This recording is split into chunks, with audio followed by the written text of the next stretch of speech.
So I have had some people asking me about what to do with knee pain. So I'm going to give you some simple exercises you can do every day to make sure that you are just moving the knee through the everyday range of motion that it needs to function properly. So we're going to start in a comfortable seat, and you're going to start cross-legged with your right shin in front, the right foot on the floor. You're going to take your right arm and pass it underneath the right knee. We're going to set up a little choke hold to hold the knee in place or hold the thigh in place. And you take that hand, your right hand, and place it on your left bicep. And then take your left hand and place it on top of the thigh. And then you're going to hug the knee in. So this little arm setup we've created is holding the upper leg in place so that we're not finding rotation from the hip, but we're really looking at the rotation of the knee. And a lot of people think about the knee as just flexion and extension. Can you bend and can you straighten the leg? But the knee actually needs to rotate quite a bit throughout the day to manage just our everyday lives. So we're gonna just focus on drawing the biggest circle we can with the rotation available in the knee. So you're gonna flex the foot, and you're gonna evert the foot, which means turning the toes out. And you want to see the front shin bone kind of turn over to the right. From here, you're going to extend the leg without straightening it all the way, and then you're going to invert the toes, and you want to see that shin bone now swivel to the inside. Bend the knee again, turn the toes out, evert, extend, turn the toes in, invert.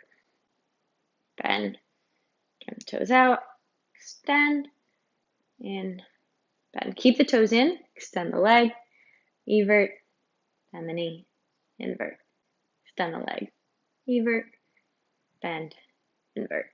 Nice. We're going to do the other side.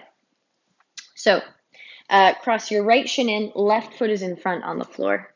Your left arm goes underneath the knee pit. It catches the bicep of the right arm. The right hand comes up and over. You can place it either on the bicep or on top of the thigh, kind of like on top of the thigh. And you're going to squeeze the arms and pull that knee into your chest. You're sitting up nice and tall, your belly's braced. You're going to flex the foot. I'm going to do the same thing. As big a circle you can make, pardon me, as big a circle you can make with the knee joint. So you're going to turn the toes out into eversion, extend the leg without straightening it fully, and then turn the toes in, and you do want to see that tibia bone rotate. Bend, turn out, extend, turn in, bend, turn out, extend, turn in, bend, extend, turn out, bend, turn in, extend, turn out, bend, turn in, extend, turn out, and bend. Nice job. The other thing we're going to do for the knees is to extend the legs out straight, and you want them to be relaxed. So sometimes it helps to sit up against a wall so you're not engaging the quads or the hip flexors to keep yourself upright. All right, you're going to take peace fingers, middle and index fingers together. You're going to place them on your right knee. You want to imagine that your knee is like a clock face. 12 o'clock is on the kneecap towards the shin. 6 o'clock is on the kneecap towards your thigh. You're going to place your fingers at 3 and 9 o'clock, so the sides of the knee. You're going to place your thumbs down at 6 o'clock, at the part of the patella closest to you. And then you're going to slide that patella bone around in this soupy cartilage that it lives in. So this is both putting the patella through its paces, right? Making sure it moves in all of the ways it's supposed to move in the body. But it's also giving you good feedback. Notice the parts of the clock that are hard to slide the kneecap into. You might notice that your kneecap slides down towards your shin very easily, but not up towards your thigh. It's a story about your body. It's a good thing to know. Reverse your circles, go the opposite way. Again, you want the leg to be relaxed. You're not going to be able to slide the knee very well if your quad's engaged. Good. And then release it, and we're going to go to the other side. So peace fingers, middle and index on the sides of the knee, thumb at the 6 o'clock point, and then you're just sliding it in as big a circle you can make without any pain. If you're experiencing any pain as you make these circles, go around the pain. If that means your circle looks more like a triangle, it is what it is.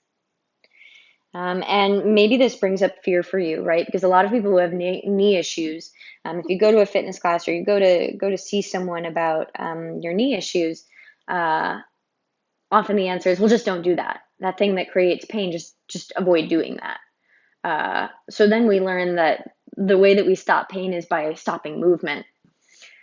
So that is not always the right assumption to make.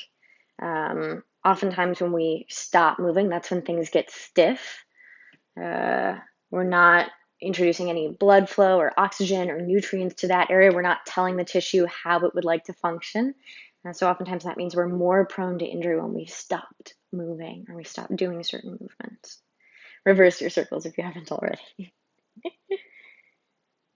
Good. And release. So those are two exercises that can take you through your safest, greatest range of motion in the knees every day. So that way you're prepared to make any movements you need to make, hopefully with a little bit less knee pain the more you do this.